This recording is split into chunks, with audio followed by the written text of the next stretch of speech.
keeping it real.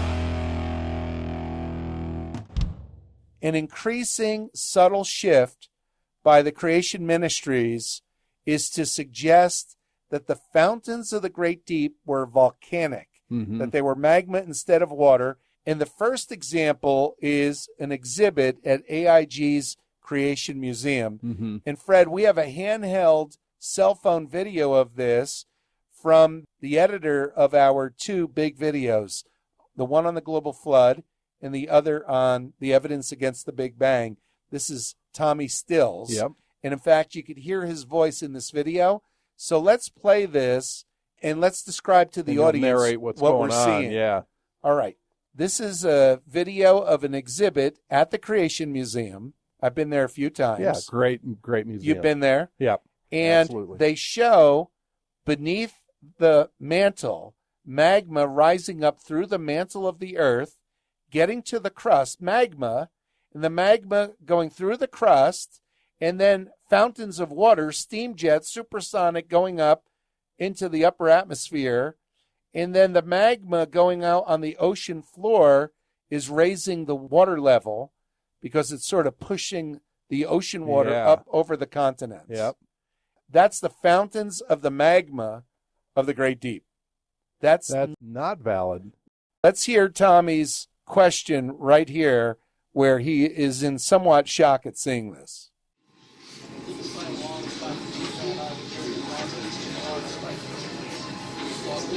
So does this mean like the fountains of magma of the great deep?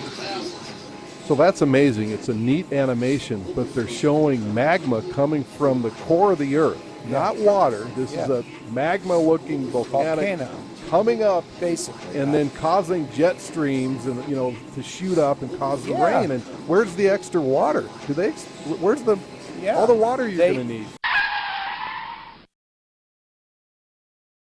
They're using water that's already on the surface. Right. They're flooding the earth with the surface water. Yep.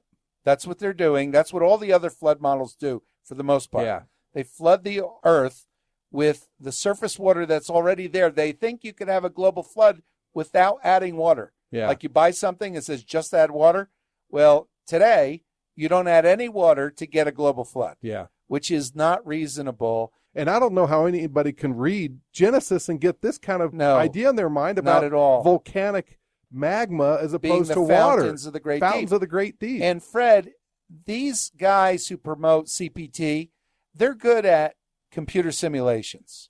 Oh, they're excellent at Baumgartner, it. Yeah, very well known. John Baumgartner, and a number of the scientists who do this. Yeah. Larry Vardaman.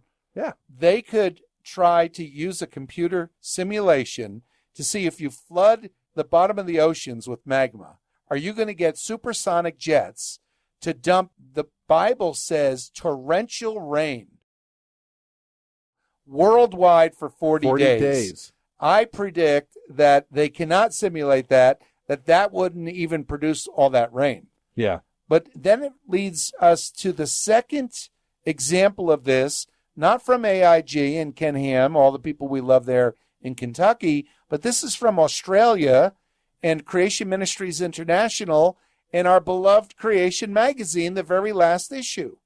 They have an article about volcanism, and it's a fun article. But in the middle of it, they say something that to me is distressing. They talk about volcanism. Yeah, and in this article, they go right to Genesis 7:11 when they're talking about volcanism. Yeah. Genesis 7:11. And it's also disappointing that they don't quote Genesis 7:11 and maybe verse 12. They just reference it, which is very subtle. So for the words extreme volcanism, that's magma, volcanoes, here's the verse that they're referencing from Genesis chapter 7, verse 11, in the 600th year of Noah's life, in the second month, the 17th day of the month, on that day, all the fountains of the great deep were broken up, and the windows of heaven were opened, and the rain was on the earth 40 days and 40 nights. Yeah, they're reading a lot of volcanism into that verse. The fountains of the great deep are not volcanoes. It isn't. It's I would have not never magma. thought that. Who would? No. How can you pull that out of that verse? And so it's one thing to propose that plate tectonics is the explanation for the global flood, just sped up 1,000,000 times. Okay, so you make that argument. But it's another thing now to suggest to Christians that the fountains of the great deep were volcanoes. Yeah. That is not reasonable. And I think as creationists, we need to push back against that and let AIG know and let CMI know that that is not reasonable.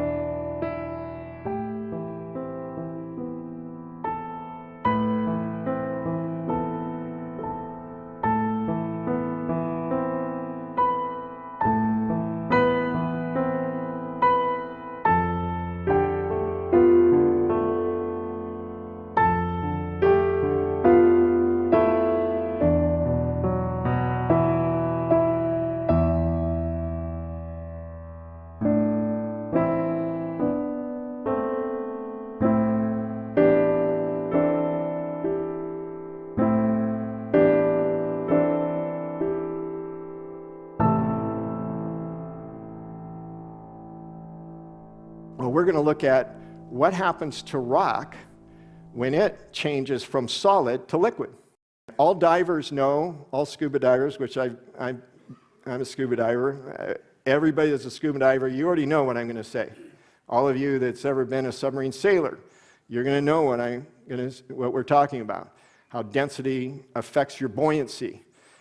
So what we're going to be explaining here is that ball that's wrapped by a Velcro sleeve that's hooked up to a diving weight is buoyant because its density is less than the water that it's sitting in.